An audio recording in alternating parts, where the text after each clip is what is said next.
I don't like Glock. Go ahead and run to your keyboard and start typing. Look, I'll even join you. I got a Glock tattoo. But you just got to bear with it, okay? This is Joe. Thanks for checking out another video on the couch. This is a Glock. I do take a look at guns when they come out. I'm not going to give you a full biased review of a gun. I am biased in my personal opinions on a gun, but when I look at a gun on this channel, I look at it from its manufacturing standpoint, its value standpoint, and its impact on the gun world standpoint. My personal opinions do get expressed 100%. It's my channel. I'll do what I want, but I try to be as fair with the guns as I can. So bear with me. Watch the entire review. Yeah, the title may say something like I hate Glocks, but, you know, personal. You ready? All right, let's get into it.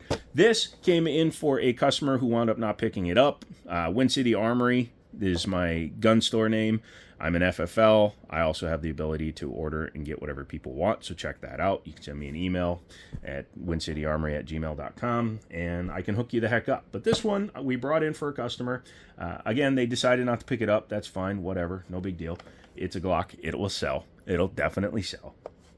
One positive Glock is they sell a ton of them. They know how to build this gun. Doesn't matter what the number is on it. Glock 19, 20, 21, 22, 24. Doesn't matter. I know there's no 24. Shut up. But it's a Glock. Glock builds Glocks. Apple builds Macs.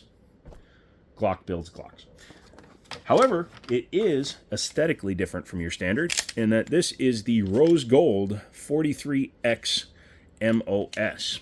For those of you that don't know, when the X line and the Glock 48, so the 43X and 43.8 are what Glock calls their Slimline guns.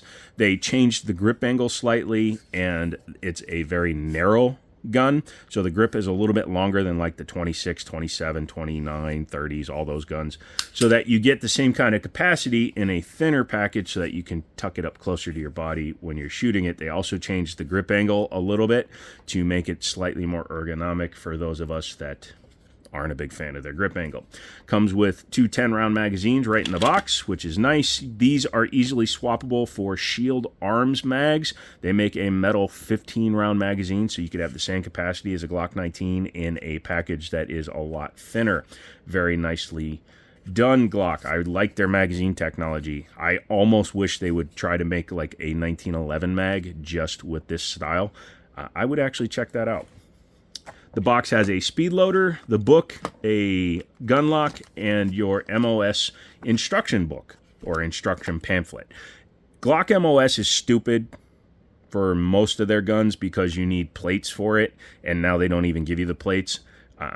They might give you one plate. I can't remember what they switched to, but they used to give you an entire package with like 4 plates in it or 6 plates in it and all your screws. Now they don't. But this Slimline gun has direct mounting for RMSC optics.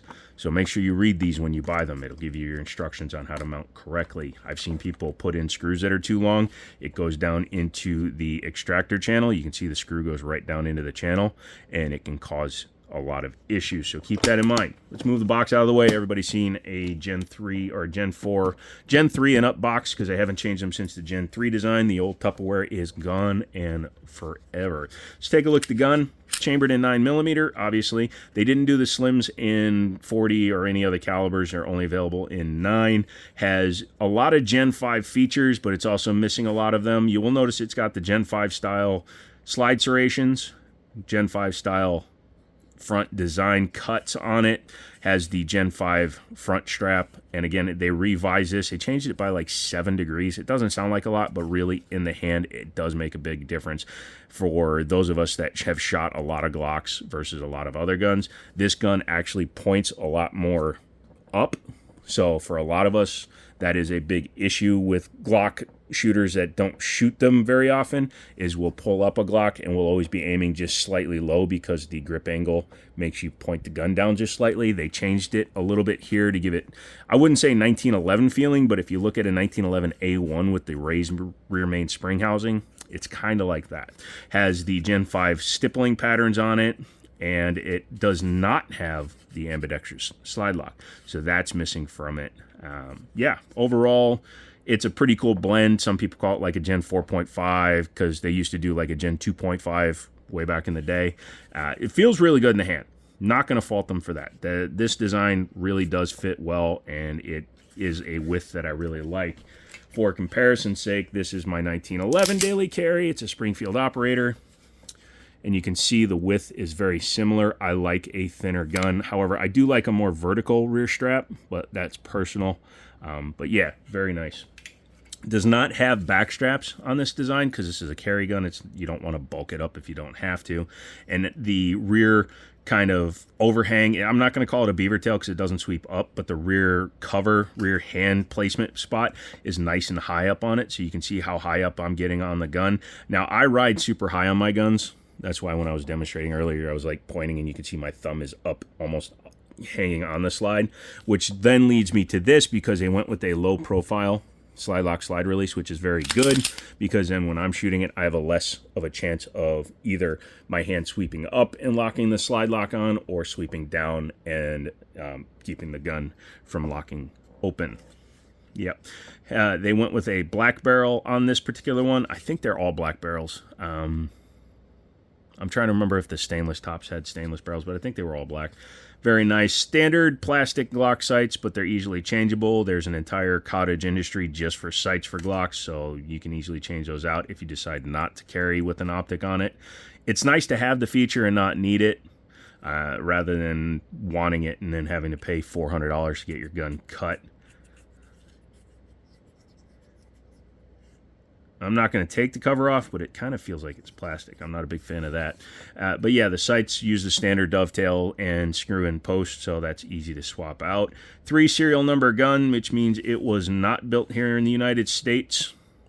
Guns built outside of the United States, they have requirements that every major part of the gun is serialized: frame, barrel, and slide. That's one of the quick ways you can tell whether or not the gun was built in a Glock USA facility. Yes, Glock does have manufacturing in the United States because they wanted to be the US sidearm when they submitted the 19X, so they did have to have a manufacturing plant in the United States, and you can get Glock 19Xs and several other models that are manufactured here in the United States.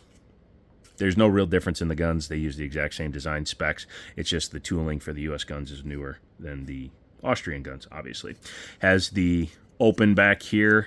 Some people say that's so that the frame can flex. I think it's just for weight savings personally. Again, just like all the other things, there are places that sell a filler plate for this, but one thing you'll notice, there is no screw hole in here for keeping it retained in there. The guns that can take a magwell and stuff, they usually use a screw in the back here to hold it on. Also, you can see the mold line from when this frame was made. And just something I felt like pointing out. You don't normally see the mold lines on Glock guns, but it could be because of this custom color. They're much more pronounced. I can see the line going down the whole thing. So yeah, that's interesting. It has the embedded serial number right there, which they all do. That's just standard nowadays. Has the Glock accessory rail design still, not the full pick style, which is again a older generation style. Gen 5s went to a regular pick rail on it. Has an undercut, which allows you to get a little bit more fingering on there. Personally, I like the Glock 48, which is a little bit longer, but the 43X does work. Here's a little tip for you. If you have a 43 already, don't buy a 43X, buy a 48. You can take the slide off of a standard 43 and put it onto a 48 and make your own 43X. So keep that in mind. Let's talk about the trigger real quick. This is a carry gun. It is not going to have a competition or even a amazing trigger. This trigger does what it needs to do, and it's consistent, which is what you want in a carry gun. It has a trigger blade safety. Sorry, I just tried to aspirate into my lung. I have physical deformities, which allow me to do that. This is a trigger blade safety. You defeat it by pulling on the safety while pulling back the trigger. It's a very simple thing. I wouldn't call it ingenious, but it does work. You can see the little, it's almost a shout. Sorry, I don't have great light. There we go. You can see that when I pull on the trigger safety, it moves that little piece of plastic back there. If you don't, that piece of plastic interferes with the frame of the gun. So when you fully depress it, it allows the trigger to come back past that point and allow it to fire. That's all it is. And it's amazing what a little piece of plastic can do for safety. Has a standard mag release on it, nothing special, and the mags are drop free. The first time I tried dropping the mag out, it might have been because of the coating. It didn't want to drop free. There you go. But as you can see, they're drop free. It's got beveling inside the magwell, but it also has a lip inside the magwell. So like, It's a little confusing, but mags do funnel in just fine. Let's get back to that trigger. It's about a 6.5 pound trigger. They smoothen out. They feel a little bit nicer after a few rounds go through it, but out of the box, they're just a little heavy.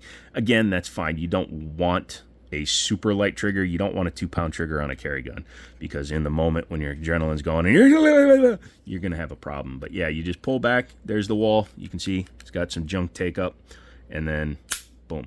This is a pre-cocked striker, which means that the striker is cocked most of the way back, and pulling the trigger finishes and releases it. It's still a single action only. As you can see, once you pull the trigger is now dead. It cannot recycle the gun. The gun has to fire, slide has to come all the way back, and it has to pick up the next round on its own. That's a semi-auto, kids. But yeah, it's not bad. Reset pushes you out basically to the wall. It's really weird. You can always hear it. You can hear it finishing pulling it. So, again, it's a carry gun. It's not going to be precision built. Now, this is my carry gun, so I do carry a 1911 on the regular, but that's because being slightly over 4 feet tall, I like a bigger gun. But the trigger on this guy is super light. I don't recommend that for newer shooters, but for like me, 3.5 pounds feels really good in my hand. But this isn't what a normal guy would be carrying. Keep that in mind. What do you say we take her apart? Oh, wow. Polymer heats up when you got big fat hands. Interesting. So let's go ahead and safety check it one more time. Lock it back. This is the process you should always use if you want to do a safety check. That way you make sure that you're doing it for real. Make sure the mag is out. You can stick your finger up there. Make sure there's nothing in there. You can visually look, then use your finger. Feel in the chamber. Look down it. Some people will tell you, and it doesn't hurt. Move the gun away from your field of view. Come back up. Look again. Feel.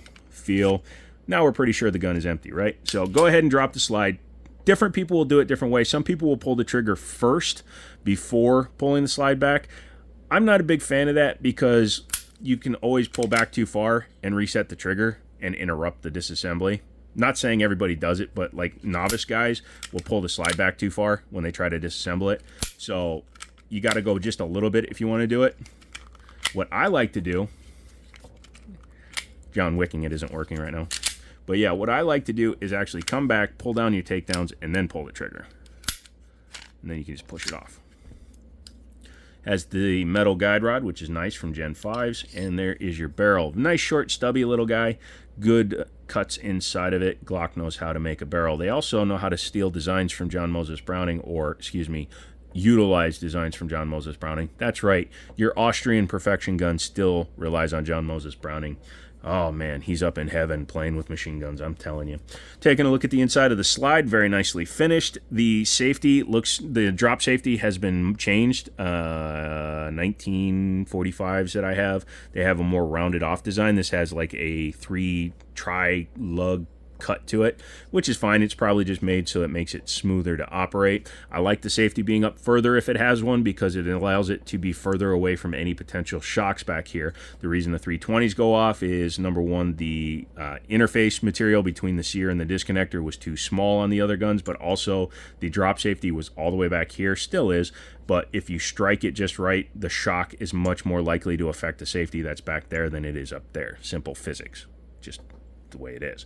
But there you go. Very nicely finished. The plate comes right off, and you direct mount RMSC, which is good. Taking a look at the lower.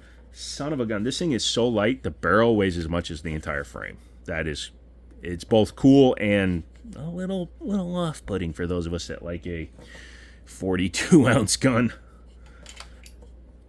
Your fire control group and everything in there. As you can see, this is the 2-pin design. Makes it pretty easy to service. Older generations are 3-pin design.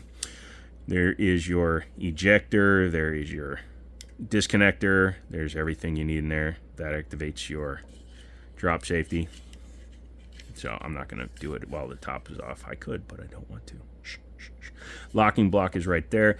The slide rides on little metal pieces here. Standard striker fired fair. Most of the polymer frame guns you see will just have metal inserts. There are some polymer guns that have longer inserts. I like to have a slightly longer insert, and I'll show you why after we finish putting it back together. Just put your barrel in.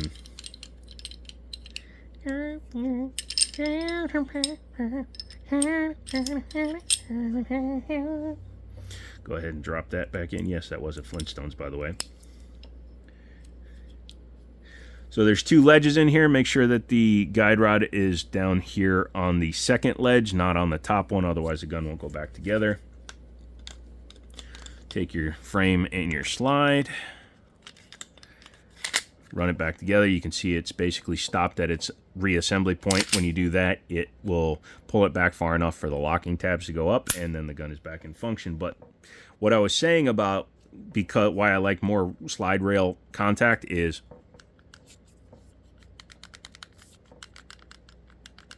you hear how much play it has versus a 1911.